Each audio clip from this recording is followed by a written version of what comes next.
उच्चारण मिलकर के करेंगे। लंबा गहरा सांस भरें।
आप नेत्रों को खोल सकते हैं।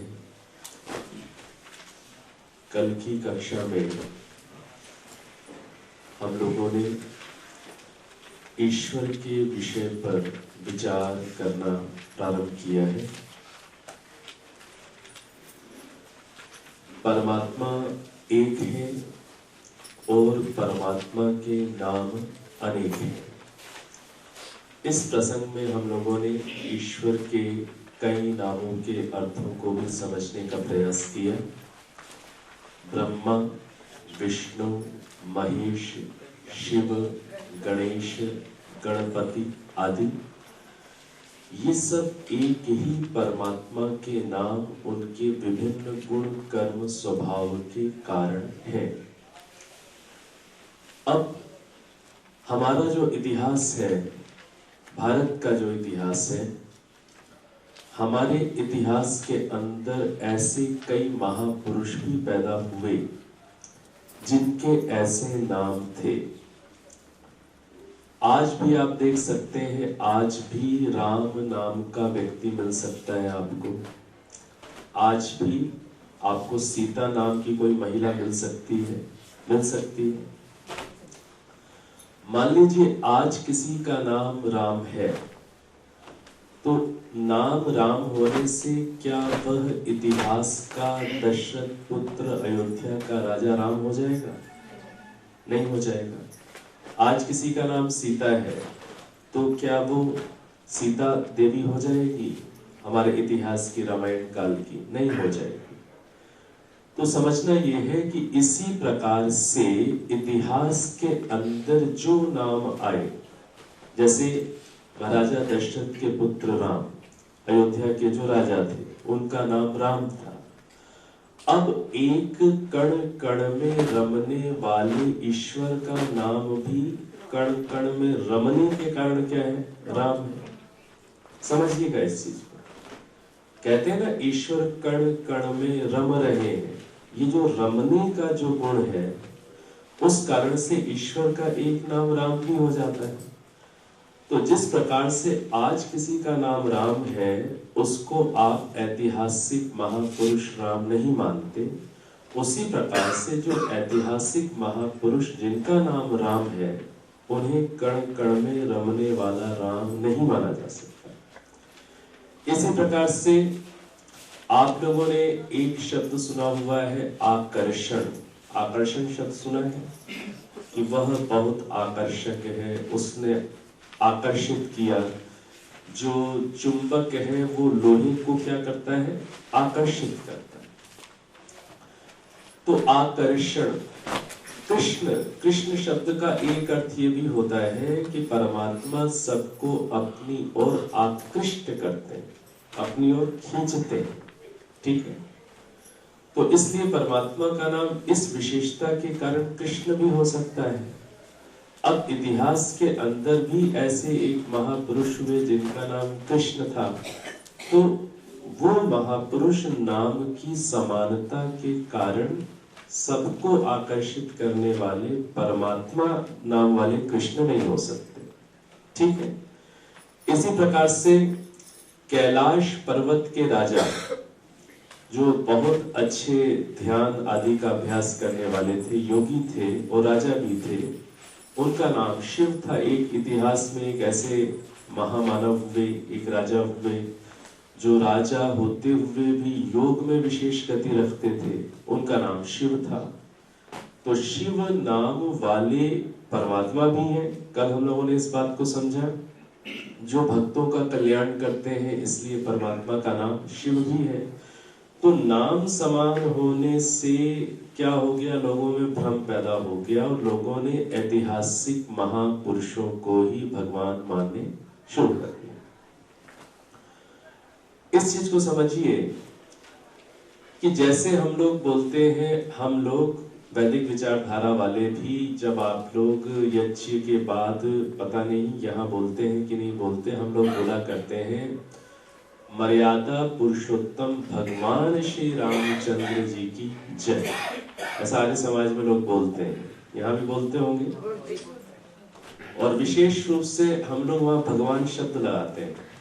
मर्यादा पुरुषोत्तम भगवान श्री रामचंद्र जी की जय, योगी राज भगवान श्री कृष्ण चंद्र जी की जय, कि हमारे पौराणिक भाइयों को कोई संशय न रह जाए। भगवान विशेष रूप से लगा करके बोलते हैं। जहां पर मैं रहता हूं देहरादून में तपोवन आश्रम में भगवान लगाते हैं। तो देखिए भगवान, ये जो भगवान शब्द है, चूंकि इसका अर्थ यदि हमें स्पष्ट नहीं है तो उस कारण से ही भ्रांति पैदा हो जाती है। क्या कभी आपने ऐसा सुना है कि मर्यादा पुरुषोत्तम ईश्वर श्री रामचंद्र जी की जय? पूरे भारत में, पूरे हिंदू समाज में, वो चाहे हमारे पौराणिक भाई हैं चाहे आर्य समाजी हैं, पूरे हिंदू समाज में कहीं ईश्वर श्री रामचंद्र जी की जय नहीं मिलेगी। कहीं ऐसा सुना है कि ईश्वर श्री कृष्णचंद्र जी की जय, ईश्वर शिव जी की जय? इन सब के साथ क्या नाम आ रहा है, विशेषण क्या आ रहा है? भगवान। ईश्वर नहीं आ रहा। ये तो सभी आप देखते हैं। तो समझना इस बात को है कि भगवान और ईश्वर, इन दो शब्दों के अर्थ को थोड़ा हम समझ लें। ईश्वर का अर्थ क्या होता है? ईश्वर का अर्थ होता है स्वामी। ईश्वर का अर्थ होता है स्वामी, मालिक। तो इस पूरे ब्रह्मांड के जो स्वामी हैं उनको क्या बोलते हैं? ईश्वर। वो स्वामी एक ही है जिन्होंने इस सारे ब्रह्मांड को बनाया है। तो उनके लिए ईश्वर शब्द है। अब एक शब्द है भगवान, इसको भी समझ लें। जैसे किसी के पास धन है तो धन वाले को आप क्या बोलते हैं? धनवान। किसी के पास बल है तो उसको क्या बोलते हैं? बलवान। किसी का रूप अच्छा है तो उसे क्या बोलते हैं? रूपवान। ऐसे बोलते हैं, बलवान, धनवान, रूपवान। ठीक है। इसी प्रकार से जिसके पास भग है उसे क्या बोलते हैं? भगवान। जिसके पास भग है उसे क्या बोलते हैं? भगवान। अब भग का क्या अर्थ होता है? भग का अर्थ होता है ऐश्वर्य। ऐश्वर्य शब्द समझते हैं आप? सभी तेलुगु में समझ रहे हैं? भग का अर्थ क्या होता है? ऐश्वर्य। और ऐश्वर्य कितने प्रकार का होता है? दो प्रकार का, बाह्य ऐश्वर्य और आंतरिक ऐश्वर्य। बाह्य ऐश्वर्य अर्थात जो भी है धन संपदा, सब कुछ बाह्य, जो भी बाहर के जो भी साधन है, संपदाएं हैं, अच्छा मकान, गाड़ी, बंगला, धन आदि, ये सब क्या है? बाह्य ऐश्वर्य। और आंतरिक ऐश्वर्य क्या होते हैं? आंतरिक ऐश्वर्य होते हैं आंतरिक सद्गुण, धैर्य है, सहनशीलता है, प्रेम है, निष्कामता है। ये सारे जो भी आंतरिक गुण है, क्षमा का भाव है, त्याग का भाव है, संयम है, ये सारे जो आंतरिक गुण है, ये क्या है? आंतरिक भग, आंतरिक ऐश्वर्य। अब जिन भी ऐतिहासिक महापुरुषों के सामने हम भगवान लगाते हैं उनमें आपको दोनों चीजें मिलती हैं। उनके पास बाह्य ऐश्वर्य भी था। भगवान श्री रामचंद्र जी वो तो राजा ही थे, योगीराज श्री कृष्ण चंद्र भी वो भी राजा थे, शिव जी भी राजा थे, गणेश जी राजकुमार थे, मतलब आपको बाह्य ऐश्वर्य भी उनके जीवन में मिल रहा है। और उसके साथ साथ वो कैसे थे, जब आप रामायण को पढ़ेंगे, दो चीजें हैं, एक है रामचरितमानस और एक है रामायण, इन दोनों में अंतर है। दोनों ग्रंथ भगवान श्री राम जी की ही बात कर रहे हैं, लेकिन दोनों में अंतर है। रामचरितमानस किनके द्वारा लिखा हुआ है? तुलसीदास जी के द्वारा। और रामायण किनके द्वारा लिखा है? वाल्मीकि जी के द्वारा।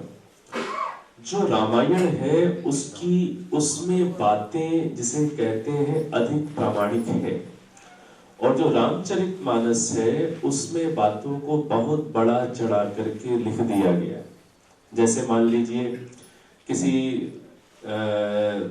राक्षस का वर्णन है, तो रामचरितमानस के अंदर लिख देंगे वो इतने कोसों लंबा था, इतने योजन ऊंचा था। इस प्रकार से काल्पनिक सा चित्रण है। जिस प्रकार से आजकल बच्चों की एनिमेशन फिल्म्स बनती है ना, उसमें क्या है, वो किसी भी चीज को बड़ा काल्पनिक बना करके, थोड़ा सा कल्पना से युक्त करके आपके सामने प्रस्तुत कर देते हैं। इसी प्रकार से रामचरितमानस के अंदर जो पात्र हैं, जो उसके अंदर जो भी घटनाएं हैं, उनको जैसे एनिमेशन में दिखा देते हैं, ऐसे ही कल्पना से युक्त करके उस चीज का कविता के रूप में वहां चित्रण किया गया। तो रामचरितमानस की बातें उतनी प्रामाणिक नहीं है, वो कल्पनात्मक एक प्रस्तुति है। जो अधिक प्रामाणिक है वो क्या है? रामायण, जो महर्षि वाल्मीकि जी के द्वारा है। इसलिए आर्य समाज के अंदर हम लोग रामायण पढ़ते हैं, रामचरितमानस को हम लोग नहीं पढ़ते, रामायण को पढ़ते हैं। महर्षि दयानंद सरस्वती जी ने भी यही संकेत दिया है। तो रामायण के अंदर आपको मिलेगा यह वर्णन कि भगवान श्री राम जी जैसे जंगल में जा रहे हैं, 14 वर्ष का उन्हें वनवास मिला है, तो जंगल में जा रहे हैं और लक्ष्मण को बोल रहे हैं, लक्ष्मण अब संध्या का समय हो गया है, शाम हो गई है, अब पानी आचमन के लिए जल ले आओ और अब हम बैठ करके संध्या करेंगे, ध्यान करेंगे। आपको कई ऐसे प्रसंग मिलेंगे कि जहां पर भगवान श्री राम खुद बैठ करके ध्यान करते हैं, मेडिटेशन करते हैं। इसी प्रकार से योगीराज श्री कृष्ण के जीवन में मिलेगा आपको महाभारत के अंदर कि वो सारथी को कह रहे हैं कि शाम हो गई है, जाओ समीप के जलाशय से जल लेकर के आओ, अब आचमन आदि का प्रबंध करो और अब हम संध्या करेंगे। वो रथ रुकवाते हैं, फिर संध्या के लिए बैठ जाते हैं। ऐसे महाभारत में प्रसंग आते हैं। तो ये जो महापुरुष हमारे हुए हैं, इन महापुरुषों ने अपने जीवन के अंदर एक परमात्मा की भक्ति की, और एक परमात्मा की भक्ति करने से उनके जीवन में आंतरिक ऐश्वर्य भी आए, आंतरिक सद्गुण भी आए। पराक्रम है, संयम है, दया है, न्याय है, करुणा है, ये सारे आंतरिक गुण भी उनके जीवन में आए।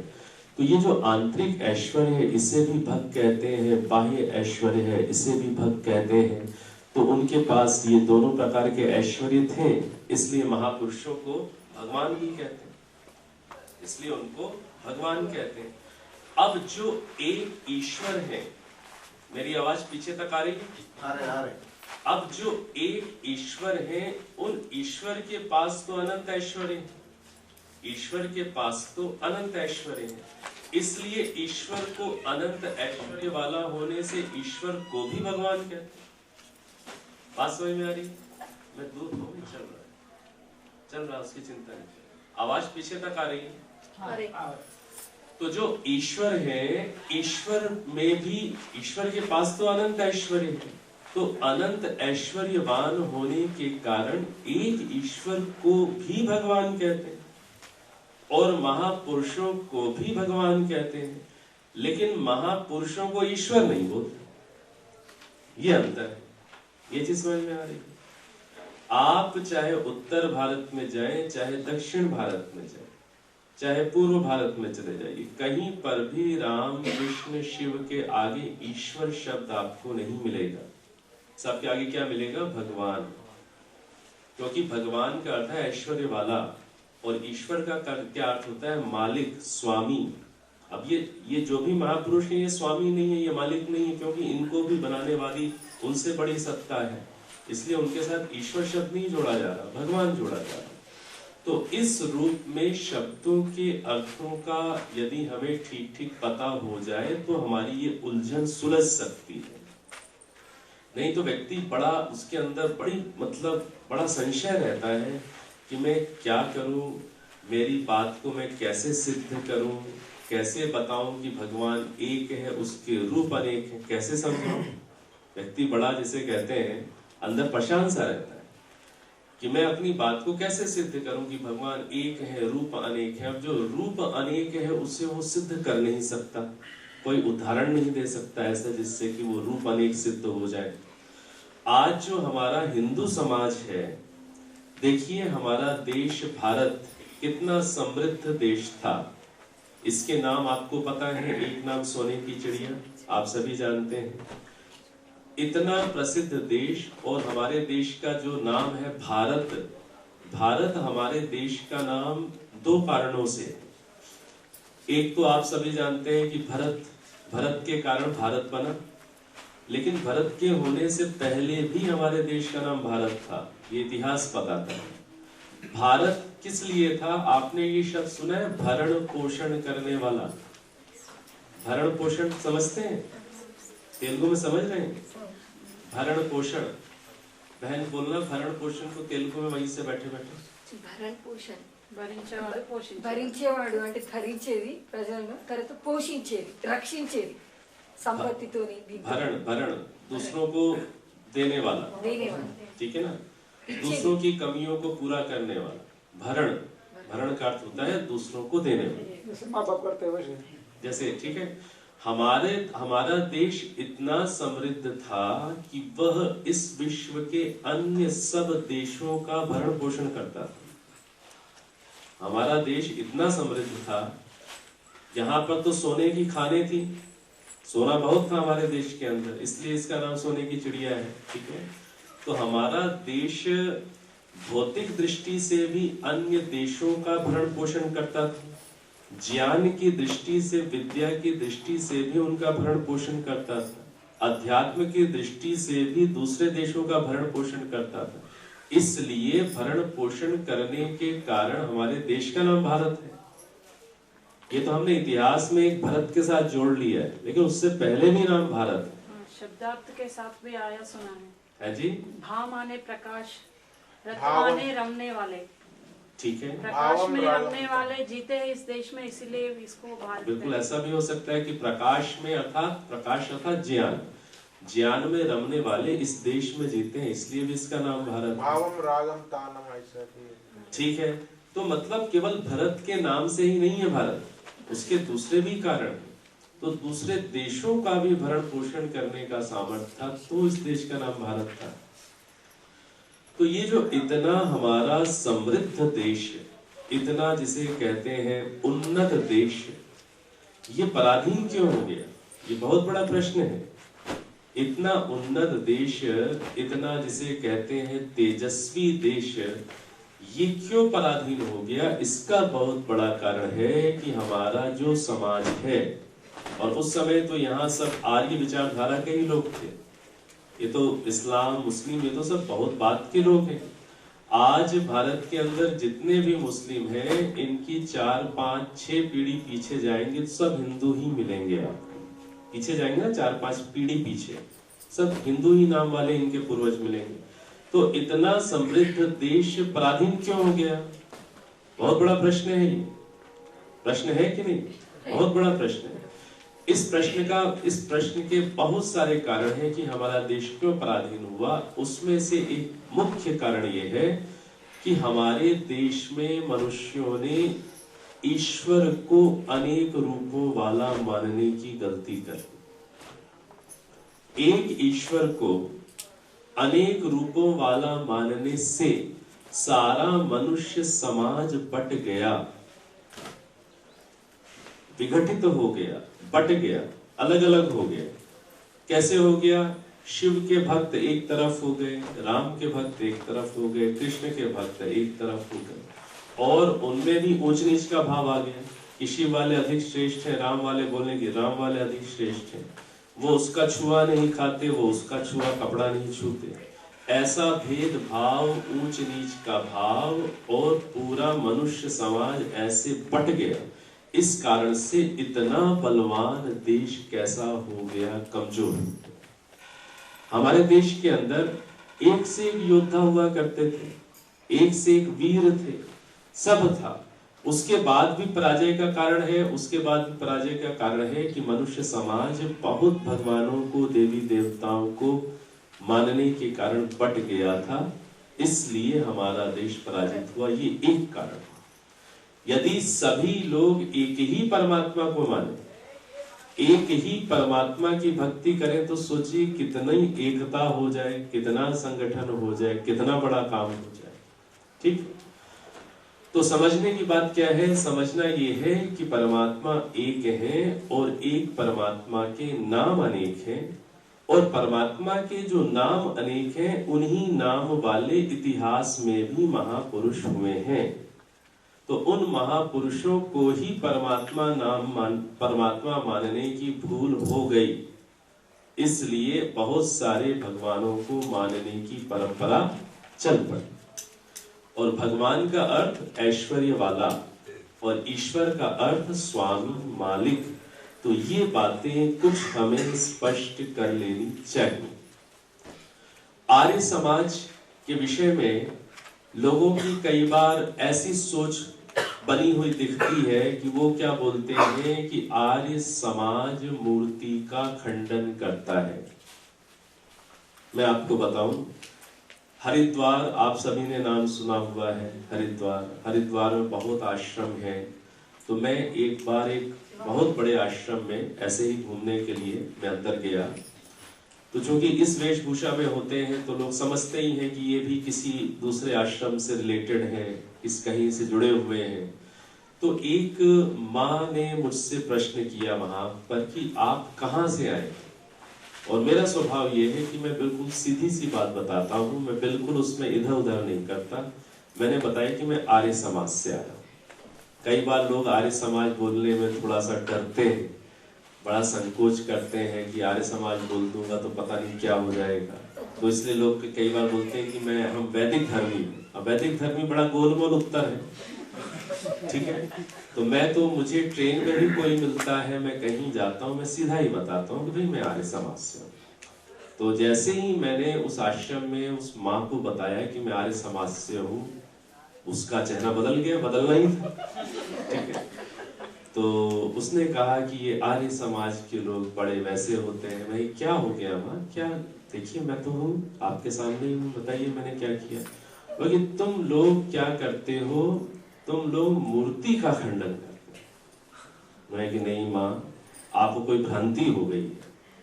आर्य समाज ने आज तक कभी भी मूर्ति का खंडन नहीं किया, आज तक नहीं किया। आर्य समाज मूर्ति का खंडन करता है क्या? अब कई लोग सोच रहे हैं क्या बात करें, ठीक है। आर्य समाज ने आज तक जो लोग मूर्ति का खंडन पूजा भी करना चाहिए, आप घर पर जाते हैं ना, उसका भी हेरन करते हैं। तो आर्य समाज ने, मैंने कहा माँ को कि माँ आर्य समाज ने आज तक मूर्ति का खंडन नहीं किया। तो उसको समझ में नहीं आई बात। पूछते तू वास्तव में आर्य समाजी है क्या? मैं कि हाँ माँ मैं आर्य समाजी हूँ। लेकिन आर्य समाजी तो मूर्ति का खंडन करते हैं। मैं कि माँ मूर्ति का खंडन कभी नहीं करते आर्य समाजी। आर्य समाजी मूर्ति पूजा का खंडन करते हैं, ठीक है। अब वो बेचारी माँ उतनी पढ़ी लिखी नहीं थी, उसको समझ में नहीं आई बात। भाई मूर्ति का खंडन नहीं करते हैं, मूर्ति की पूजा का खंडन करते हैं। मेरे को कुछ समझ नहीं आया। तू समझती रहे जब तक मैं आश्रम घूम लेता हूँ, ठीक है। तो समझना इस बात को है, आर्य समाज कभी भी मूर्ति का खंडन नहीं करता, कभी भी नहीं करता। आपको जो पुराने मंदिर मिलेंगे अपने देश के अंदर, उन पुराने मंदिरों को जब आप ध्यान से देखेंगे तो किसी मूर्ति का हाथ टूटा हुआ है, किसी का नाक टूटा हुआ है। देखें ऐसे मंदिर में ये कैसे घटनाएं घट गई। ये हमारे देश में ये जो आक्रांता आए, जो मुस्लिम आए आक्रांता अफगानिस्तान से, तो इधर से उधर से, इन लोगों ने मूर्तियों का खंडन किया। इन्होंने क्या किया? मूर्ति का खंडन। आज तक आर्य समाज ने ऐसे कोई भी मूर्ति नहीं तोड़ी। ये जो आए ना मुस्लिम, ये क्या कर रहे हैं, मूर्ति का खंडन करते हैं, मूर्ति का खंडन करते हैं, फिर जाकर खुद कब्र की पूजा करते हैं। वो भी तो पत्थर की पूजा कर रहे हैं, कब्र पर चादर चढ़ाते हैं, कुछ भी करते हैं। आर्य समाज ऐसा नहीं करता है। आर्य समाज केवल इस बात को कहता है कि मूर्ति की पूजा, अब पूजा शब्द को समझ लीजिए, पूजा का अर्थ क्या होता है? पूजा का अर्थ होता है यथा योग्य सत्कार करना। क्या अर्थ होता है पूजा का? यथा योग्य सत्कार करना, ये अर्थ होता है पूजा का। आर्य समाज ये कहता है कि मूर्तियां, अब देखिए जो मूर्ति है या कोई पोस्टर है, कोई चित्र है, इनमें कोई भेद थोड़ी ना है। क्या हम लोग आर्य समाज के अंदर पोस्टर नहीं लगाते हैं? क्या आर्य समाज के अंदर हम लोग चित्र नहीं लगाते हैं महापुरुषों की? मूर्ति, चित्र, पोस्टर, इनमें कोई बड़ा भारी अंतर नहीं, कोई अंतर नहीं, ठीक है। हम लोग आर्य समाज में भी तो चित्र आदि लगाते हैं, सब करते हैं।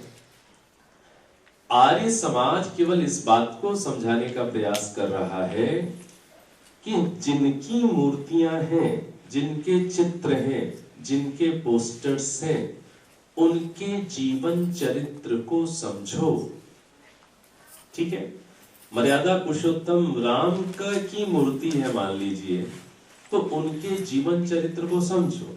उनके जीवन चरित्र का वर्णन वाल्मीकि रामायण में किया हुआ है, तो उसे पढ़ो, अच्छे से पढ़नी चाहिए रामायण, उसको पढ़ो। और फिर भगवान श्री राम में जो जो गुण थे, जैसा चरित्र था उनका, बहुत ऊंचा चरित्र था, वो तो एक आदर्श है हम सबके लिए। इतना जो उनका ऊंचा चरित्र है, इतनी अधिक मातृ भक्ति है, पितृ भक्ति है, भाइयों के प्रति वात्सल्य है, प्रेम है, उनकी मूर्ति को देखकर उनके इस जीवन चरित्र को स्मरण करो।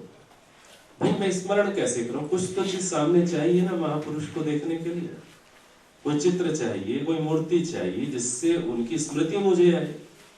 तो उस चित्र को, मूर्ति को देखकर महापुरुष के जीवन चरित्र को स्मरण करो और इस बात को विचारो कि ये कितने बड़े महापुरुष हुए, कितने ऊंचे आदर्श थे, कि ये जिसे कहते हैं उस माँ के भी लिए इनके मन में कभी दुर्भाव नहीं आया। केकई के लिए भी दुर्भावना नहीं है। केकई के लिए भी जब लक्ष्मण ने गलत वचन बोले तो उन्होंने केकई के लक्ष्मण को डांटा कि नहीं, वो मेरी माँ है, माँ के प्रति ऐसे वचनों को नहीं बोलना चाहिए। तो जिनके अंदर इतनी मातृभक्ति थी, पितृभक्ति थी, प्रजा के लिए वात्सल्य, छोटे भाई के लिए वात्सल्य, ऐसे गुणों को स्मरण करना चाहिए और गुणों को जीवन में धारण करना चाहिए। तो ये तो हुआ मूर्ति का ठीक ठीक उपयोग, कि हमें क्या करना चाहिए, जीवन चरित्र को स्मरण करके उनके गुणों को धारण करना चाहिए। ऐसे ही श्री कृष्ण जी महाराज की मूर्ति को देख करके उनके जीवन चरित्र को स्मरण करिए और गुणों को धारण करिए, ऐसे ही सभी के। लेकिन अब ये सोचिए, ये तो हो गया मूर्ति का ठीक ठीक उपयोग, उससे हमने इस रूप में प्रेरणा प्राप्त कर ली। अब ये बताइए, मूर्ति क्या, जो चीज पत्थर से ही बनी हुई है, ठीक है ना, क्या वो भोजन आदि खाएगी? खाएगी? नहीं खाएगी। पानी पिएगी, सोएगी, नहाएगी, साबुन लगाएगी? नहीं कुछ करेगी। अब जो चीज जैसी है, जिस उद्देश्य से बनाई गई, पत्थर को एक विशेष आकृति दी है कि हमारे महापुरुषों की स्मृति हमें आ जाए उसको देखकर, इसलिए उन्हें विशेष आकृति दी है। तो इसी उद्देश्य से उनके जीवन चरित्र को स्मरण करना है और उसे प्रेरणा लेनी है और अपने जीवन में अच्छे गुणों को लाना है। इस काम का आर्य समाज कभी भी विरोध नहीं करता। इसलिए आर्य समाज कभी भी मूर्ति का खंडन नहीं करता। आर्य समाज केवल इतनी बात कहता है कि देखो भाई, मूर्तियां दो प्रकार की होती हैं। कितने प्रकार की मूर्तियां होती हैं? दो प्रकार। जड़ मूर्ति होती है, चेतन मूर्ति। भाई देखो, जड़ मूर्ति तो खाती नहीं खाना। उपमा बना था, खाएगी? नहीं खाएगी। अब मीठा बना दो, भली हलवा में कन्वर्ट करो, खाएगी? नहीं खाएगी। तो भाई देखो जड़ मूर्ति नहीं खाएगी। हाँ, जो जीवित मूर्तियां हैं, माता है, पिता है, गुरु है, आचार्य है, या जीवित जो भी है, जिसको भी आवश्यकता है, वो जीवित व्यक्ति को इन चीजों को दो, जिससे उन चीजों का सदुपयोग हो जाए। शिवलिंग के ऊपर दूध चढ़ाते हैं जैसे, और शिवलिंग के ऊपर दूध चढ़ाते हैं जिस मंदिर में, उस मंदिर के पास में कितने ही छोटे छोटे गरीब बच्चे हैं जिनको दूध पीने को नहीं मिलता है। तो बुद्धिमत्ता तो इस बात में है कि भाई वो दूध छोटे छोटे बच्चों को दो जिनको पीने को नहीं मिल रहा है। तो इस रूप में आर्य समाज कभी मूर्ति का खंडन नहीं करता है। मूर्ति पूजा का के इस रूप को वो गलत मानता है कि आप उसे खिलाएं, पिलाएं, नहलाएं, सुलाएं। इसकी बजाय हम ये सारी चीजें जीवित लोगों के साथ करें, उन्हें सुख दें। ये सब जीवित लोग, जीवित प्राणी भगवान के ही बनाए हुए हैं। इन प्राणियों की सेवा करेंगे तो भगवान की सेवा होगी। आप लोगों ने देखी है ना ओ माई गॉड, देखी है? ओ माई गॉड मूवी देखी है? Telugu also it is there, Gopala Gopala. in Telugu. Telugu also it is there. क्या वो तेलुगु? Remake. अच्छा, तो पहले नहीं, तो पहले तेलुगु में बनी थी, अब आ गई तेलुगु में। क्या नाम है उसका? अच्छा चलो, गोपाला गोपाला ही देखिए। ठीक है, तो गोपाला गोपाला में जैसे समझा दिया ना हर चीज को, तो उसमें एक्टर्स भी वही हैं।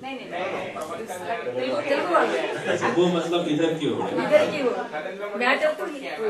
बाकी वही स्टोरी वही है, बिल्कुल, एक्टर्स केवल डिफरेंट। तो गोपाला गोपाला, चलो ये अब हमको बताने के लिए हो गया ना भाई, इसका रीमेक बन गया है। तो इस रूप में हमें समझना है, और आर्य समाज के विषय में ये जो भ्रांति है उसको आपको दूसरों के लिए भी दूर करना है। ये आर्य समाज मूर्ति का खंडन करता है, आर्य समाज मूर्ति का खंडन नहीं करता, मूर्ति पूजा के लिए मना करता है। इस रूप में मत करो, उनसे प्रेरणा लो। तो कल जो हम लोग बात कर रहे थे, अब इसमें क्या होता है, कई बार लोग कहते हैं कि भाई मूर्ति इसलिए बनाई है कि कोई चीज दिखेगी तब तो कहीं मन टिकाएंगे। मन ही एकाग्र नहीं होता, कैसे मन एकाग्र होगा? तो मूर्ति पूजा ध्यान के लिए प्रथम सीढ़ी है, ऐसा भी कुछ लोग बोलते हैं कि अब ईश्वर, आपने तो भाई जो बात बताई कि ईश्वर सब जगह है, निराकार है, एक है, अब निराकार ईश्वर में मन कैसे टिका? तो लोग क्या बोलते हैं, भाई मन को टिकाने के लिए कुछ तो रूप बनाना पड़ेगा ना, उसको देखेंगे तो मन टिकेगा। तो जो लोग ऐसा बोलते हैं उनको दो बातों को समझना चाहिए कि यदि मन को टिकाने के लिए मूर्ति बनाई है तो फिर मूर्ति का पूजन करते हुए आंख नहीं बंद करनी चाहिए। करनी चाहिए? सब आंख बंद कर लेते हैं जाकर, मूर्ति सामने और आंख बंद, और आंख बंद करके क्या करते हैं, उसी मूर्ति को अंदर देखते हैं। आंख बंद करके क्या कर रहे हैं, उसी मूर्ति को अंदर कल्पना में देखते हैं। तो अंदर जब आपको अंदर एक कल्पना करनी पड़ रही है, उसी मूर्ति की एक कल्पना अंदर पैदा करनी पड़ रही है, तो समझना है कि ध्यान के मार्ग में कल्पना करना बाधक है। ध्यान का तात्पर्य क्या होता है? ध्यान का उद्देश्य है किसी भी चीज को जैसी वो है वैसे ही समझने की प्रक्रिया, वैसे ही समझने का अभ्यास। जो चीज जैसी है, आपको किसका साक्षात्कार करना है? सत्य का साक्षात्कार करना है कि कल्पना का साक्षात्कार करना है? समझना है। अपने साथ धोखा नहीं करना चाहिए कभी, अपने साथ हमेशा ईमानदार रहना चाहिए। आप सत्य का साक्षात्कार करना चाह रहे हैं कि किसी कल्पना का साक्षात्कार करना चाह रहे हैं? सत्य का साक्षात्कार करना चाह रहे हैं तो जो चीज जैसी है उसको वैसे ही समझने का अभ्यास करना, यही ध्यान। जो चीज जैसी है उसको पहले वैसे समझना, ठीक है? तो वैसे समझ पैदा करते करते वो चीज आपको समझ में आने लग जाएगी और मन भी एकाग्र हो जाएगा, तो आप ध्यान की स्थिति में चले जाएंगे। तो क्या होता है कि किसी भी पदार्थ को अनुभव कैसे किया जाता है, उसकी कितनी सीढ़ियां होती हैं? 4। किसी भी पदार्थ के सत्य स्वरूप को अनुभव करने के कितने स्टेप्स हैं? 4। पहला स्टेप क्या होता है? बोलिए, श्रवण। दूसरा मनन, तीसरा निधिध्यासन, चौथा साक्षात्कार। पहला क्या है? श्रवण, दूसरा मनन, तीसरा निधिध्यासन, चौथा साक्षात्कार। किसी भी चीज का प्रत्यक्ष करने के लिए वो चाहे जड़ है चाहे चेतन पदार्थ है, यही प्रक्रिया है। आज का जो वैज्ञानिक है, वैज्ञानिक भी जो प्रकृति के रहस्यों को खोजता है वो भी इसी प्रक्रिया से खोजता है। तो पहला स्टेप क्या होता है? श्रवण। श्रवण का अर्थ क्या होता है? ठीक ठीक सुनना। और श्रवण के अंतर्गत ही दूसरी बात है ठीक ठीक पढ़ना। ये दोनों बातें श्रवण के अंतर्गत मानी जाती है। ठीक ठीक सुनना, ठीक ठीक पढ़ना। अब धर्म के नाम पर, भगवान के नाम पर, फिलॉसफी के नाम पर तो बहुत लोग हैं। कोई कुछ सुना रहा है, कोई कुछ सुना रहा है, कोई कुछ कह रहा है। आज धार्मिक पुस्तकों की दुकानों में कितनी किताबें हैं? काला जादू की किताब भी मिलती है, ब्लैक मैजिक भी मिलता है, जादू टोना भी मिलता है, पामिस्ट्री भी, हस्तरेखा विज्ञान भी मिलता है, और कुंडलिनी जागरण भी मिलता है। ना जाने क्या क्या मिलता है, बहुत कुछ मिलता है। अब मैं धार्मिक पुस्तक की दुकान में गया तो मुझे पता होना चाहिए ना कौन सी किताब खरीदूं, कौन सी नहीं खरीदूं। कौन सी किताब खरीदने से हमें जो शुद्ध वैदिक ज्ञान मिलेगा और कौन सी किताब खरीदने से भटकाव हो जाएगा। तो पहला स्टेप क्या है? श्रवण। आप पहले ठीक ठीक सुने, ठीक ठीक पढ़े। फिर दूसरा स्टेप क्या होता है? मनन। जो आपने ठीक ठीक सुना है, ठीक ठीक पढ़ा है, उसके ऊपर आप मनन करें, उसके ऊपर मनन करें। मनन शब्द समझ रहे हैं? चिंतन करें, सोचें, विचारें कि ये जो मैंने पढ़ा है, ये जो मैंने सुना है, ये ठीक है नहीं है। यदि ठीक है तो ये क्यों ठीक है? ऐसे गहराई से मनन करें। जैसे आपने यहाँ पर सुना कि ईश्वर सर्वव्यापक है। सर्वव्यापक का अर्थ क्या है? हर जगह रहने वाला। आपने सुना, और आपने ये भी सुना कि ईश्वर एक है, ये सुना आपने। आपने ये भी सुना कि ईश्वर निराकार है। 3 चीजें आपने सुन ली। ईश्वर एक है, सर्वव्यापक है, निराकार। ये आपने क्या किया? श्रवण, सुना। मान लीजिए आपको कोई किताब भी दी गई हो, उसमें भी लिखा हो, तो ये सब सुनने में आ गया। अब इसके बाद क्या करना है कि आपको क्या करना है? मनन, कि ये जो मैंने बात सुनी या पढ़ी है, ये ठीक कैसे है, क्यों है ठीक? ईश्वर एक ही क्यों मानो? क्यों ही एक ईश्वर मानो? क्यों नहीं बहुत सारे ईश्वर मानो? अब क्या कर रहे हैं आप? दोनों साइड बना करके आप अंदर मनन कर रहे हैं कि भाई मैं एक ही ईश्वर क्यों मानूं? मैं बहुत मान लूंगा तो क्या दिक्कत हो जाएगी? फिर आपके अंदर प्रश्न आया, आपने सोचा कि अरे बहुत मान लूंगा तो बहुत गड़बड़ हो जाएगी। तो सब ईश्वर के भक्त आपस में लड़ेंगे और ईश्वर भी आपस में फाइट करेंगे कि भाई मेरे भक्त को तूने क्यों कुछ कह दिया, उसका ध्यान क्यों नहीं रखा। बड़ा ऊंच नीच का भाव हो जाएगा। ठीक है, तो ये मतलब ये सोचना तो ठीक नहीं है कि मैं बहुत सारे ईश्वर मान लूं। भक्त भी लड़ लेंगे, ईश्वरों में भी लड़ाई हो जाएगी। ठीक है, तो आपने सोचा हाँ ये बात भाई ये ठीक नहीं लग रही, ये बहुत सारे मान लो। वहां कि हाँ ये ठीक लग रहा है कि एक मान लो। फिर आपने सोचा कि एक मान तो लूं, लेकिन मैं ये क्यों मानूं कि एक ईश्वर सब जगह है? मैं क्यों ना जो ब्रह्म कुमारियां मान रही वही मान लूं। ब्रह्म कुमारियां क्या मान रही है कि ईश्वर एक परम धाम में, मैं भी वो मान लूं, बात खत्म हो जाए। ठीक है, वो ध्यान के अंदर क्या करती हैं? आंख बंद करके सब उड़ उड़ करके कल्पना में वहां जाती हैं परम धाम में। ठीक है, तो मैं भी उड़ करके वहीं चला जाऊंगा। फिर सोचा कि ये मैं उड़ करके जाऊंगा कि ऐसी कल्पना करूंगा कि मैं उड़ कर गया, बाकी ये तो कुछ कल्पना वाली बात हो गई है। ठीक है, और एक जगह बैठा हुआ ईश्वर परम धाम में, चाहे कैलाश पर्वत में, चाहे क्षीर सागर में, वो सब जगह कैसे कंट्रोल करता है। तो उसमें क्या उदाहरण देते हैं हमारे ब्रह्म कुमारी बहनें और हमारे ब्रह्म कुमार भाई, क्या उदाहरण देते हैं कि भाई जैसे एक जगह जलाई गई अगरबत्ती, आपने कमरे में एक जगह अगरबत्ती जलाई तो उसकी सुगंध सब जगह पहुंच जाती है ना, वो है तो एक जगह, पहुंची सब जगह। ऐसे ईश्वर है एक जगह और एक जगह से काम करता सब जगह। दिक्कत क्या है? बात समझ में आ रही है? क्या उदाहरण दिया कि एक जगह अगरबत्ती जलाई है, सब जगह सुगंध जा रही है। तो ऐसे ही एक जगह ईश्वर और सब जगह पहुंचा हुआ है। दिक्कत की क्या बात है? अब उनसे यदि ये प्रश्न पूछा जाए कि अच्छा भाई ये बताओ कि यहाँ जो अगरबत्ती जलाई थी वो उतनी की उतनी है कि आधी हो गई जल करके? क्या हो गई? उतनी की उतनी है कि आधी हो गई?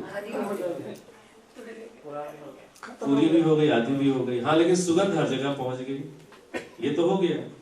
तो हुआ क्या है, गहराई से घटना को देखें कि अग्नि ने जो कण जुड़े हुए थे उन कणों के बॉन्डेजेस को अग्नि ने तोड़ दिया। तो वो छोटे छोटे पार्टिकल के रूप में वही कण अग्नि के कारण टूटकर वायु की सहायता से उड़ उड़ करके फैल गया। इसलिए अब वहां तक सुगंध आ रही है। तो वहां तक जो सुगंध आ रही है वो सुगंध अगरबत्ती के ही कण के आश्रय से ही तो आ रही है। कण टूटकर ही तो गया है, अग्नि ने बस कण बॉन्डेजेस तोड़ दिए हैं पार्टिकल्स के बीच में, और वो इतने सूक्ष्म हो गए हैं कि हवा के साथ फैल फैल कर पहुंच गए हैं। तो वो जो गंध है वो क्या गंध बगैर पार्टिकल के है? वहां पर पार्टिकल भी वहां पहुंचा, ठीक है। तो वो पार्टिकल सारे जोड़ दोगे तो फिर अगरबत्ती बन जाएगी, उन सबको तोड़ के उड़ा दोगे तो अगरबत्ती यहाँ खाली वहां पहुंच गई। तो वो जो ये बात कहते हैं कि अगरबत्ती देखो यहीं यहीं सारी जगह सुगंध फैला रही है, सारी जगह सुगंध नहीं फैला रही, वही उड़ उड़ करके पहुंची हुई है। तो उससे उनकी बात सिद्ध नहीं हो रही, हमारी ही बात सिद्ध हो रही है कि अगरबत्ती पूरे कमरे में है। ये बात समझ में आ रही कि नहीं आ रही? समझ रहे हैं इस बात? तो वो क्या बोलते हैं कि ईश्वर वहां है, वो उसकी शक्ति यहाँ है। क्या बोलते हैं? ईश्वर वहां है, उसकी शक्ति यहाँ है। तो ईश्वर और उसकी शक्ति अलग अलग है? ईश्वर और उसकी शक्ति अलग अलग है? नहीं है। तो चूंकि उनके उसमें प्रक्रिया में दार्शनिक ग्रंथों का अध्ययन अध्यापन नहीं है, तो बुद्धि सूक्ष्म नहीं है, तो वो पकड़ नहीं पाते चीजों को। तो समझना क्या है कि ईश्वर हर जगह है, ईश्वर हर जगह है। अब आप ऐसे ही सोच रहे थे कि एक जगह मानूं तो क्या होगा, हर जगह मानूं तो क्या होगा। मैं आपको एक बिल्कुल सत्य घटना सुनाता हूं। एक हमारे मित्र, आपने नाम सुना होगा गोवर्धन पर्वत का? कहां पर है? सिनेमा में देखा था। हैं? सिनेमा में देखा था। अच्छा, सिनेमा में देखा है सब, ठीक है। तो गोवर्धन पर्वत कहाँ है? वृंदावन, मथुरा, ये सब सुना है ना। तो वहां पर आज भी क्या है प्रक्रिया, परंपरा, कि गोवर्धन पर्वत की परिक्रमा करते हैं श्रद्धालु लोग। कैसे परिक्रमा करते हैं? खड़े होते हैं, फिर साष्टांग दंड लेट जाएंगे, फिर खड़े होंगे, फिर लेट जाएंगे। ऐसे लेट लेट कर, चल चल कर, लेट लेट कर ही घूमते हैं सारा। कई तो सरक सरक करके घूमते हैं, कई खड़े होकर हैं, फिर लेटते हैं, फिर वहां खड़े होंगे, फिर लेट जाएंगे। ऐसे कर करके परिक्रमा करते हैं। तो ऐसे परिक्रमा करना किसी पर्वत की छोटा काम नहीं होता। नंगे पांव और पूरा फर्श पर ऐसे लेटते जाते हैं। ये नहीं होता कि ऐसे गद्दे कालीन बिछे हुए हैं, ऐसा नहीं है। हमारे एक मित्र, ये आपको मैं सत्य घटना बता रहा हूं, अभी आपको सुनाना भी पड़ेगा ना, 5 मिनट आपको सुनाना है आज। हाँ, तो हमारे एक मित्र, ये घटना बड़ी अच्छी है। वो पहले जिसे कहते हैं बहुत ऐसे ही, मतलब हमारे पौराणिक जैसे भाई होते हैं, श्रद्धा से, उनके अंदर श्रद्धा बहुत अच्छी होती है, बहुत अच्छा गुण है। तो वो ऐसे इतने श्रद्धालु थे कि वो गोवर्धन पर्वत की परिक्रमा किया करते थे, ऐसे दंडवत लेट लेट कर। ऐसे कई बार उन्होंने परिक्रमा कर ली तो उनके अभी तृप्ति नहीं हुई कि मेरे को अभी ईश्वर का दर्शन नहीं हुआ। तो उनके मन में आया कि बस अब मैं गंगोत्री में जाकर के अब मैं ईश्वर के दर्शन करके ही रहूंगा। ठान लिया, अब मरूंगा या दर्शन करूंगा, पढ़ूंगा नहीं, सीखूंगा नहीं, मरूंगा या दर्शन करूंगा, बीच में कुछ करना ही नहीं। ठीक है, तो वो पहुंच गए गंगोत्री। सत्य घटना बता रहा हूं, गंगोत्री पहुंच गए। गंगोत्री से आगे सुना कि गोमुख है। गोमुख किसी ने सुना है ना, जहां से गंगा जी निकल रहे हैं। तो गोमुख पहुंच गए, और गोमुख से भी ऊपर एक तपोवन जगह है, ग्लेशियर है बिल्कुल। ठीक है, तो अब जिसको मरने तक की जो ठाना हुआ वो थोड़ी नीचे थोड़ी ना ठहरेगा, वो सीधे ऊपर ही चढ़ेगा। तो बोले कि अब तो आर पार की लड़ाई करनी है, आप तो या दर्शन होगा या जाएगा। तो वो जाकर बर्फ के ग्लेशियर के ऊपर चढ़ गए। ठीक, और उन्होंने अपना जप शुरू किया। और जब क्या करते थे, हरे रामा हरे कृष्णा, हरे रामा हरे कृष्णा। वृंदावन में यही चलता, मथुरा में सब। अब बैठ गए अपना पूरी भक्ति में, आंखों से आंसू भी आ रहे हैं, सब हो रहा है, और हरे रामा हरे कृष्णा। जो व्यक्ति मरने की आया तो उसकी स्थिति समझ नहीं, कितना एकाग्र होगा, कितनी भक्ति का भाव होगा। हरे रामा हरे कृष्ण हरे राम। और उनके मन में क्या था भाव? उनके मन में ये था कि मेरे सामने राम जी या कृष्ण जी जैसे पोस्टर वाले हैं ना, वैसे ही के वैसे ही प्रकट हो जाएंगे। कृष्ण जी हो जाएंगे सुदर्शन चक्र के साथ प्रकट, बोले भक्त आज तो तूने कमाल कर दी, ये ले मैं तेरे को दर्शन देता हूँ। और जो भगवान राम है वो भी अपना धनुष लेकर प्रकट हो जाएंगे। तो चूंकि उन्होंने सीधा क्या किया काम कि भाई ईश्वर को पाना है या मरना है, पढ़ना है नहीं, तो मतलब उनका दिमाग ऐसा ही था। तो करते रहे, जब देखा कोई प्रकट नहीं हो रहा तो उनको संशय हुआ। ये सत्य घटना बता रहा हूँ, वो आज भी है हमारे मित्र, और अब वो बहुत बड़े विद्वान बन गए वेदों के। मैं आपको घटना बताता हूँ। तो उनके मन में संशय आ गया। क्या संशय आ गया कि मैं राम जी का भी नाम ले रहा हूं और कृष्ण जी का भी ले रहा हूं। संशय आ गया।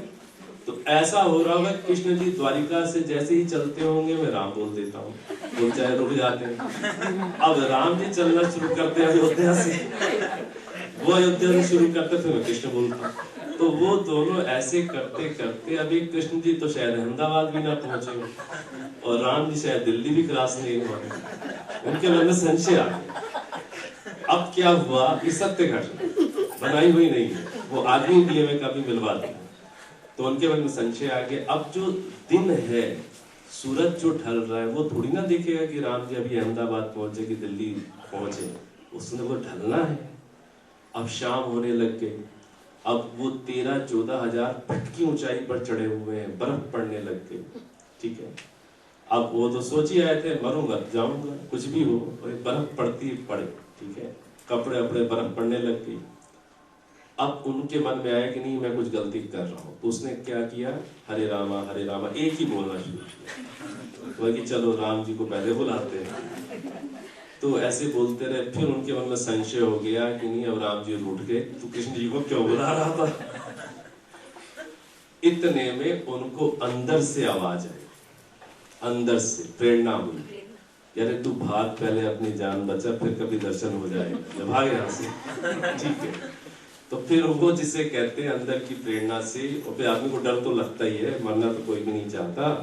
तो फिर वो जैसे तैसे भाग करके गए। फिर किसी आश्रम में उन्होंने रात बिताई, और फिर किस्मत की बात है उनको कहीं से सत्यार्थ प्रकाश मिल गया। किस्मत है। अब चाहे भगवान ने ये फल दिया हो कि भाई इतना मरने को तैयार था, चल तुझे रास्ता ही दिखा दे, तो सत्यार्थ प्रकाश मिल गया। और सत्यार्थ प्रकाश जैसे ही खोला तो तीसरा समुल्लास खुल गया। तीसरा समुल्लास, और तीसरे समुल्लास में सारा पठन पाठन की प्रक्रिया, कैसे पढ़ना है, क्या करना है। तो उनको समझ में आई कि बात नहीं भाई, पहले ज्ञान देना जरूरी है, शुद्ध ज्ञान आवश्यक है, तब आगे का रास्ता चलेगा। फिर उन्होंने पढ़ाई की, और आज एक बहुत ऊंचे अच्छे विद्वान हैं, वेदों के विद्वान हैं। उनका नाम है आचार्य शरद कुमार जी। ठीक है, तो एक मतलब मैं आपको जीवित व्यक्ति का मैंने उदाहरण दिया है। जो यहाँ से उठ करके आज वेदों के बड़े अच्छे विद्वान बन गए। पहले वो भी पढ़ने वाले तो नहीं थे, वो तो दंडवत चक्कर ही लगाते थे गोवर्धन पर्वत के। तो समझना इस बात को है कि जो शुद्ध ज्ञान है, शुद्ध ज्ञान अत्यंत आवश्यक है। बिना ज्ञान के व्यक्ति तर नहीं सकता। लेकिन जो ज्ञान है वो केवल शाब्दिक नहीं होना चाहिए। तो ज्ञान के भी स्तर होते हैं। एक स्तर क्या है? शाब्दिक ज्ञान। मैं बस केवल पढ़ लिए, अब केवल पढ़ने से थोड़ी ना कुछ हो जाएगा, पढ़ने से नहीं तरेंगे। पढ़ने से आपको एक दिशा मिल गई, पता चल गया क्या चीज ठीक है, अब उसके अनुसार जीवन में आचरण करके अनुभवात्मक ज्ञान चाहिए। कैसा चाहिए? अनुभवात्मक। अनुभव, ध्यान के अंदर अनुभवात्मक ज्ञान चाहिए। तो इस प्रकार से हमें इस बात को ईश्वर के विषय में बड़ी अच्छी प्रकार से समझ लेना चाहिए कि ईश्वर एक है और एक ईश्वर के नाम अनेक हैं और ईश्वर के रूप अनेक नहीं है, उसका रूप है ही नहीं। वो कैसे है? निराकार। और हमारे देश के पराधीन होने में एक बहुत बड़ा कारण ईश्वर के अनेक रूपों को मानना है। उस कारण से अलग अलग भगवानों की कल्पना करना है, उससे मनुष्य जाति का आपस में टूट जाना है। बहुत बड़ा कारण है आपके देश की पराधीनता का। और इसके साथ साथ जो भगवान है, भगवान का अर्थ होता है ऐश्वर्य वाला। हमारे जो भी महापुरुष हुए हैं उनमें ऐश्वर्य थे, इसलिए हम उन्हें भगवान कहते हैं। और जो एक परमात्मा है उनमें तो अनंत ऐश्वर्य है, इसलिए भी उनको भगवान कहते हैं। लेकिन महापुरुषों को ईश्वर नहीं कहते हैं। इस सारे ब्रह्मांड के स्वामी मालिक को ईश्वर कहते हैं। वो एक ही है, ठीक है, और निराकार है। और ये जो बातें आपके सामने कही जा रही हैं, ये बातें मैं कोई अपनी कल्पना से नहीं कर रहा। ये कहाँ से बोल रहा हूँ? ये वेदों से बोल रहा हूँ। जिन वेदों के ऊपर आपकी अगाध श्रद्धा है, हमारे पौराणिक भाइयों की भी बहुत श्रद्धा है। तो वेदों के अंदर जैसे कल बताया था, यजुर्वेद के 40वें अध्याय का 8वां मंत्र, सपर्य गाच्छुक्रम अकायम अकायम अप्रणमस्नाविरम शुद्धम अपाप विद्धम। ये सीधा सीधा अकायम शब्द है। ऐसे ही यजुर्वेद के अंदर 32वां जो अध्याय है उसमें मंत्र आता है, सीधा सीधा मंत्र है, न तस्य प्रतिमा अस्ति यस्य नाम महद यशः हिरण्यगर्भ इत्येषा मामा हिंसीदित्येषा यस्मान्न जाता इत्येषा। सीधा मंत्र। तो यजुर्वेद का 32वां अध्याय, इसमें आया मंत्र न तस्य प्रतिमा अस्ति, उसकी प्रतिमा नहीं है। 32 यजुर्वेद 32nd चैप्टर, ठीक है, न तस्य प्रतिमा अस्ति। और यजुर्वेद का 40th चैप्टर का 8th मंत्र, सपर्यगात् शुक्रम अकायम, वहां अकायम आ गया, ठीक है। तो इस प्रकार से हमें क्या करना है? हमें सबसे ऊपर रखना है वेद को। वेद में जैसा कहा है वो हमें उसको मानना है, क्योंकि हमारी उस पर श्रद्धा है। और वेद पर श्रद्धा किस लिए है? क्योंकि वेद ही ईश्वरीय वाणी है। वेद ईश्वरीय वाणी है, ईश्वर की वाणी है, इसलिए भगवान जो खुद कह रहे हैं उसको हमें मानना चाहिए। अब कल की कक्षा से पहले आप लोगों को मैं एक प्रश्न दे रहा हूं। प्रश्न, वेद ही ईश्वरीय वाणी क्यों है? आप लोग वेद को तो बड़े आर्य समाजी लोग, हमारे पौराणिक भाई वेद के लिए तो जान दे, ठीक है ना। तो जो भी हिंदू है सब वेद के लिए समर्पित है। तो वेद ही ईश्वरीय वाणी क्यों है, इसका उत्तर आपको कल खोज के लाना है। डर गए? डरे तो नहीं है? क्या डर तो नहीं रहता? प्रयत्न करना, कोशिश करना कि भाई इस प्रश्न का उत्तर कल हम लोगों को विचार करना है कि वेद ही ईश्वरीय वाणी क्यों। पुराण नहीं, फिर आपको ये भी बताना पड़ेगा कि ये क्यों नहीं। दोनों चीजें आपको सोचनी पड़ेंगी ना। पुराण नहीं, महाभारत नहीं, रामायण नहीं, गीता नहीं, कुरान नहीं, बाइबल नहीं, जिंदावस्था नहीं। दूसरी चीजें, दूसरे ग्रंथ अच्छे हो सकते हैं, उनमें भी अच्छी अच्छी बातें हैं। हम लोग भी गीता पढ़ते हैं, हम लोग भी गीता पढ़ाते हैं, ठीक है ना। रामायण भी पढ़ाते हैं, पढ़ते हैं, अच्छी अच्छी बातें हो सकती हैं। लेकिन प्रश्न ये बात ये है कि ईश्वरीय वाणी तो केवल वेद ही,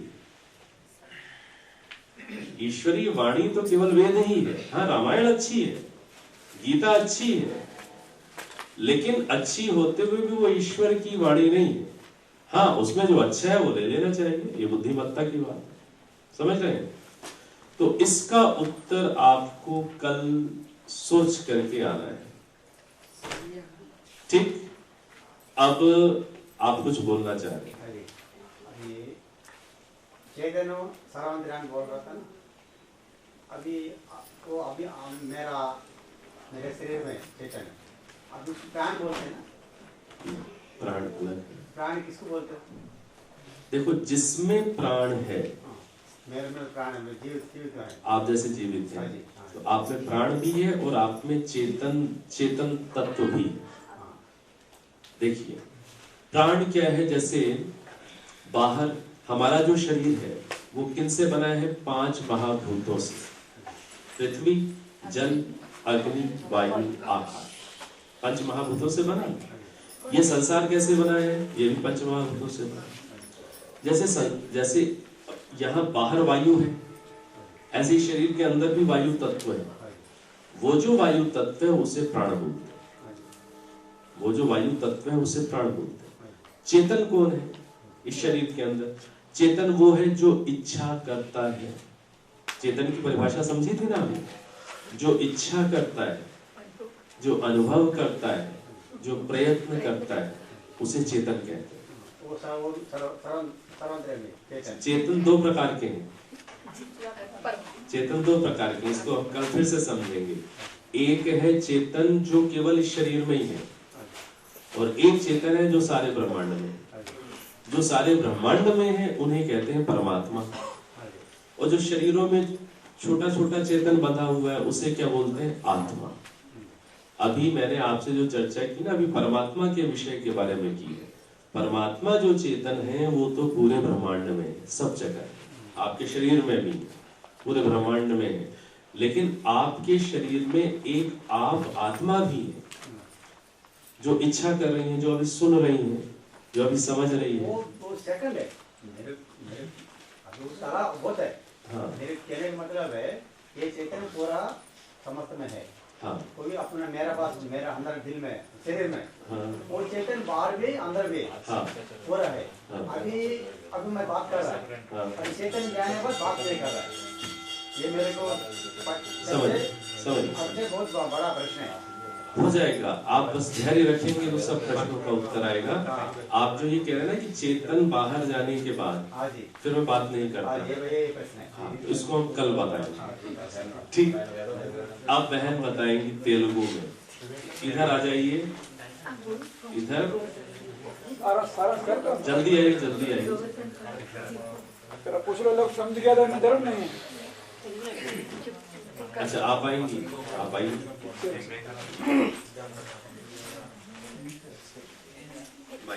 माइक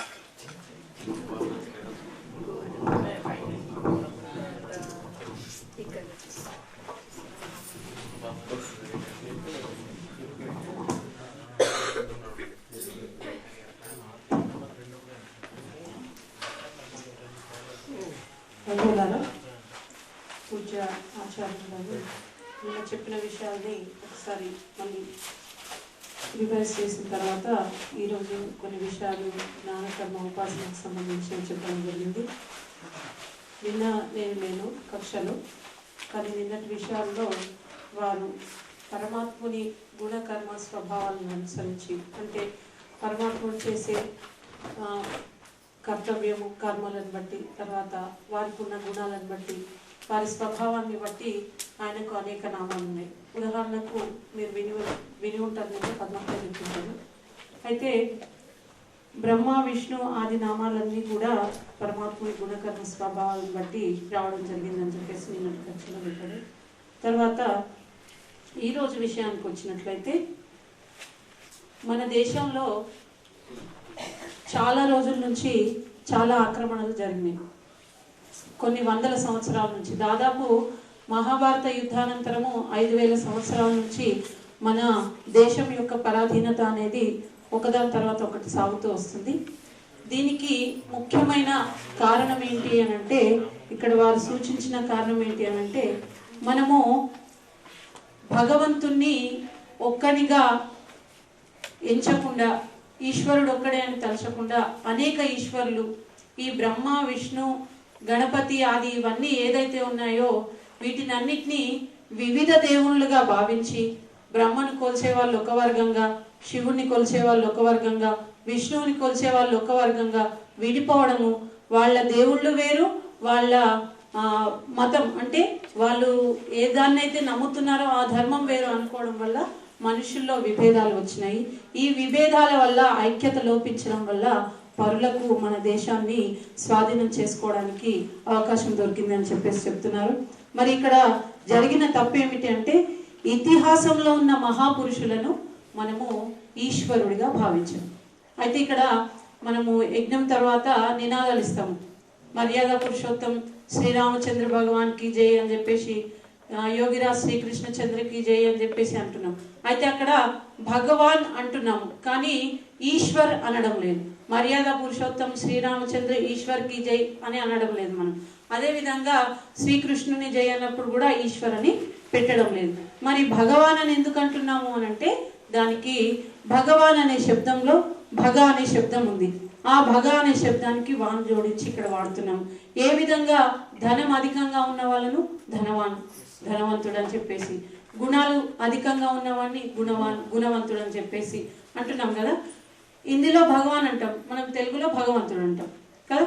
ధనం అధికంగా ఉంటే ధనవంతుడు, గుణాలు అధికంగా ఉంటే గుణవంతుడు, మరి భగాలు అధికంగా ఉంటే భగవంతుడు.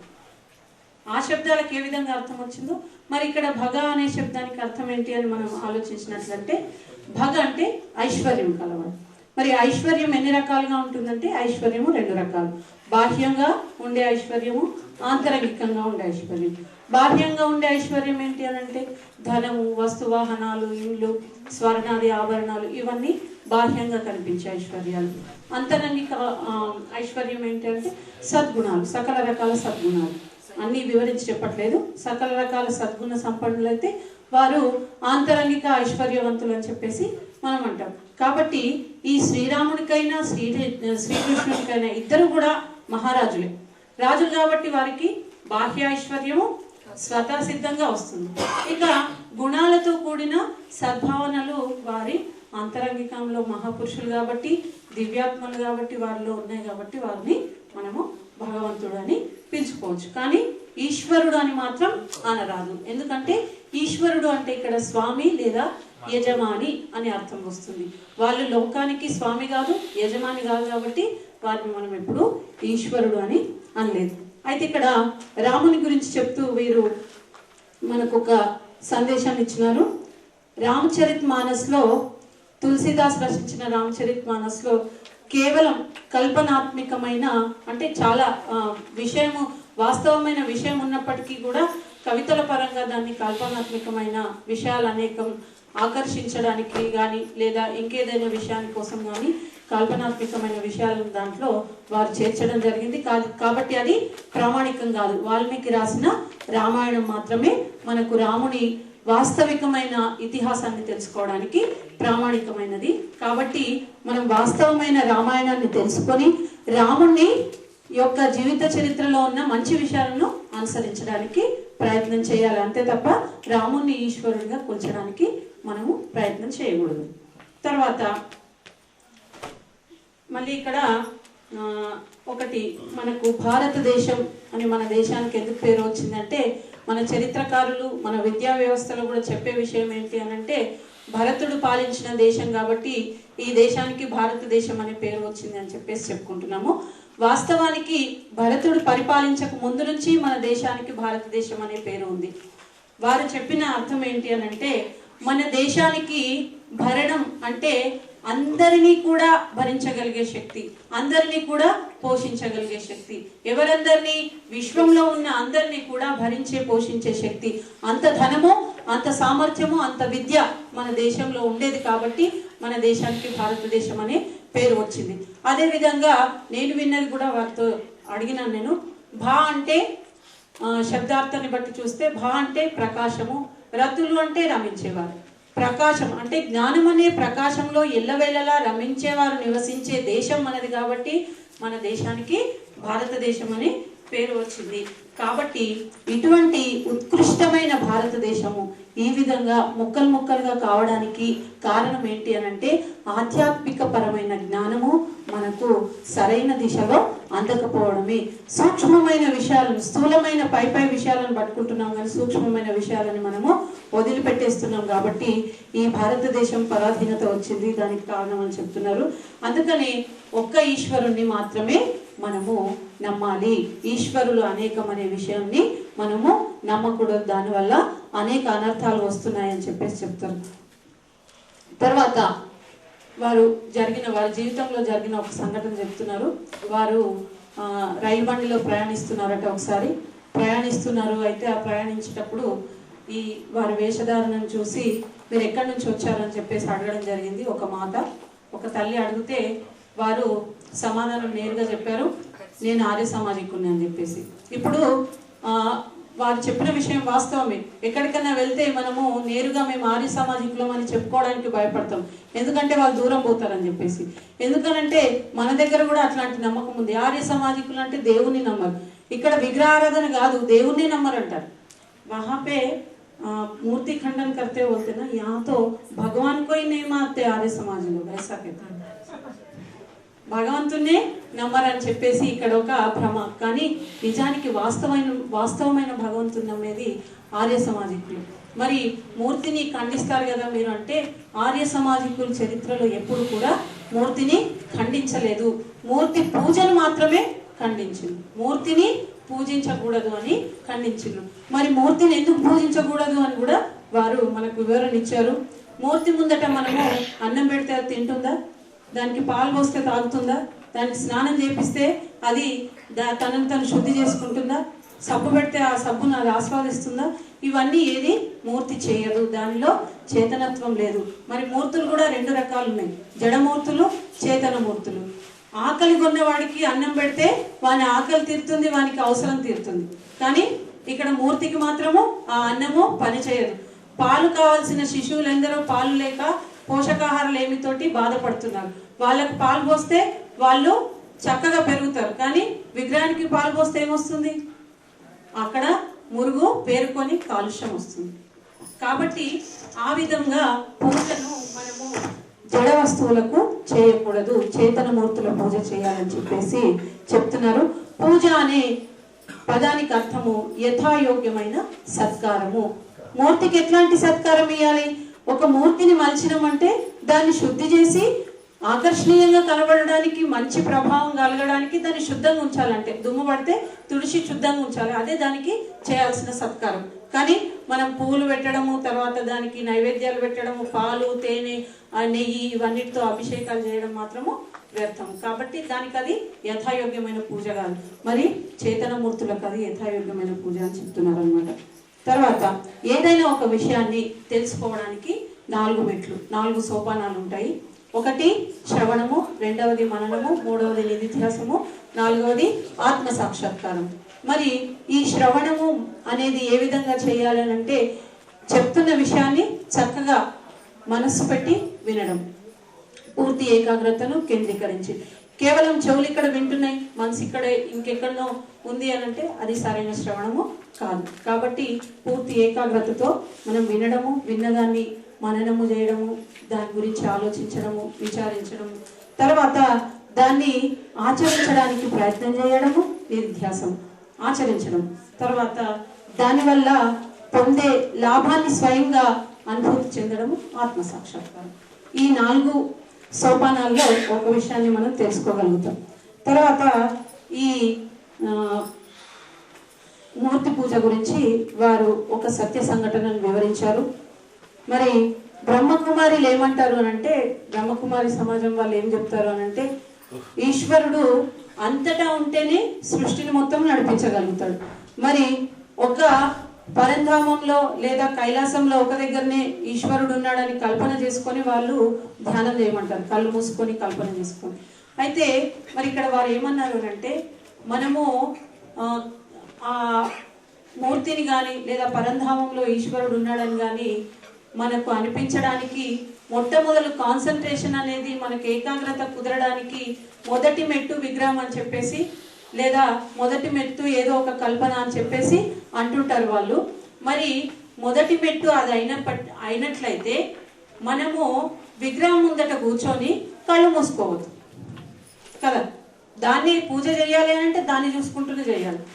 కానీ దాని ముందట కూర్చొని కూడా కళ్ళు మూసుకుంటున్నాం. మనం కళ్ళు మూసుకొని మనం మళ్ళీ ఊహించుకుంటున్నాం కదా.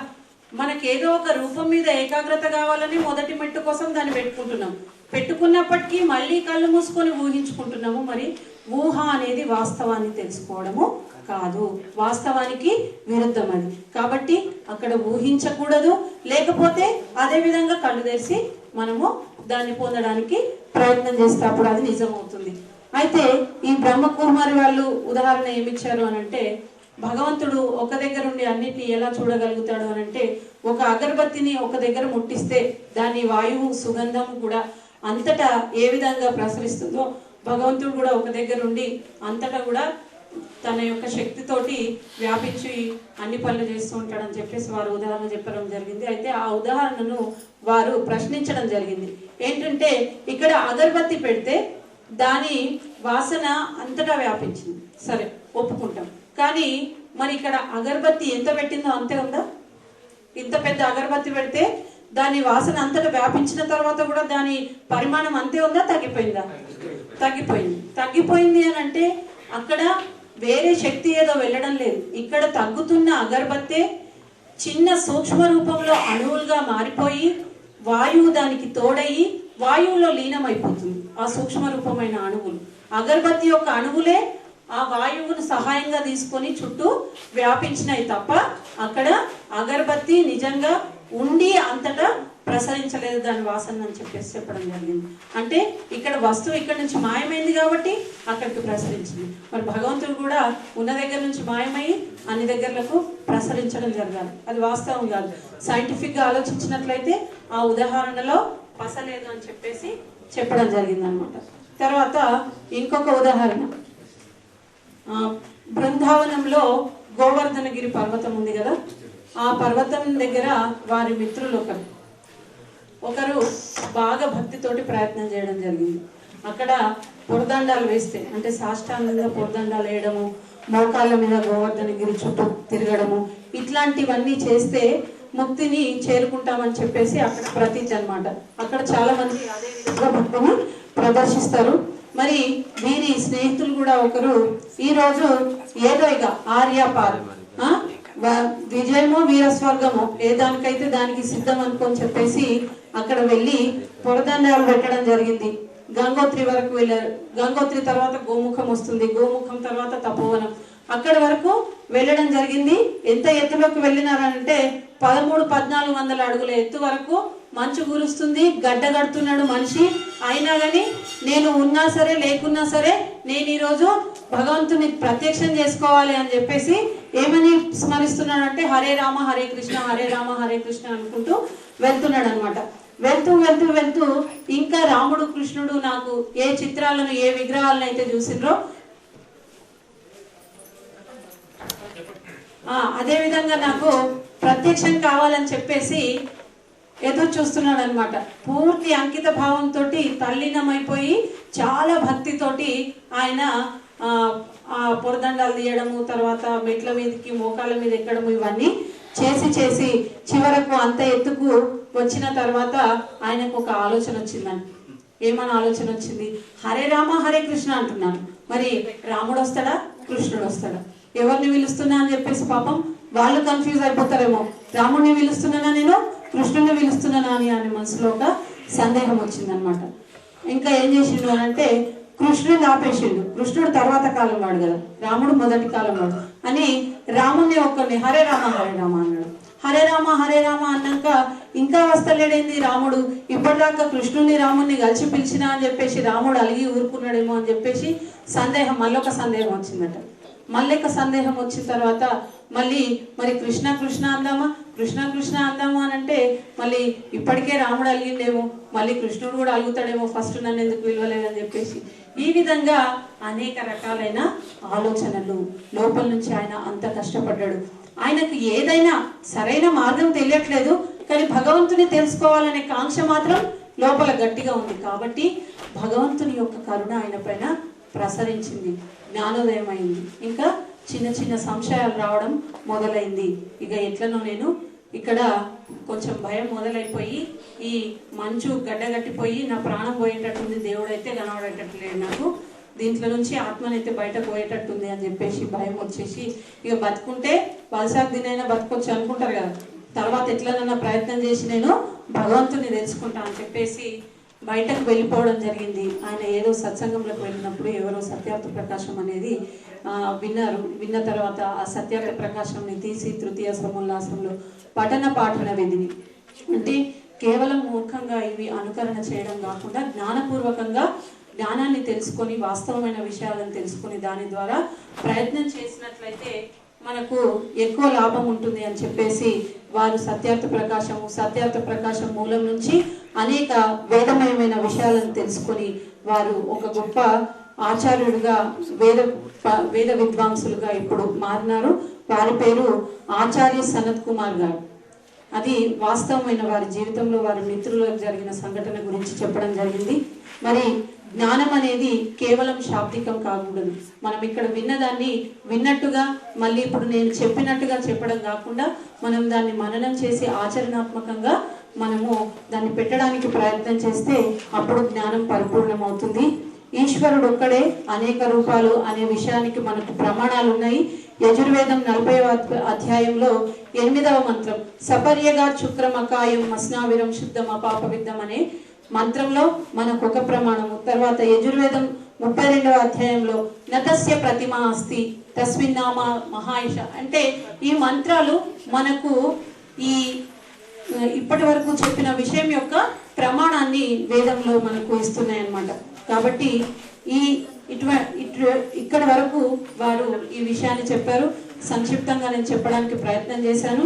తర్వాత రేపటి కోసం మనకు ఒక ప్రశ్నని ఇవ్వడం జరిగింది. వేదమునే ఈశ్వరుని యొక్క వాణి అని ఎందుకంటారు? అనేక గ్రంథాలు ఉన్నాయి కదా లోకంలో, మనం చూస్తున్న ప్రసిద్ధమైన గ్రంథాలు భగవద్గీత, మహాభారతం, రామాయణం ఇవన్నీ కూడా ఉన్నాయి. కానీ కేవలం ఒక వేదంనే మనము ఈశ్వరుని వాణి అని అంటున్నాము. మరి వేదంనే ఈశ్వరుని వాణి అని ఎందుకనాలి? మీరు ఆలోచించి తెలుసుకోవడానికి ప్రయత్నం చేసి రేపు వారికి సమాధాన పరచాలని చెప్పడం జరిగింది. ఇంతవరకు శ్రద్ధతో విన్నందుకు అర్థమైందని భావిస్తున్నాను. విన్నందుకు మీకు అందరికీ ధన్యవాదాలు. Shall I ask one doubt for tomorrow, sir? We are expecting from you. Shall I ask a doubt? You can explain tomorrow because time is over.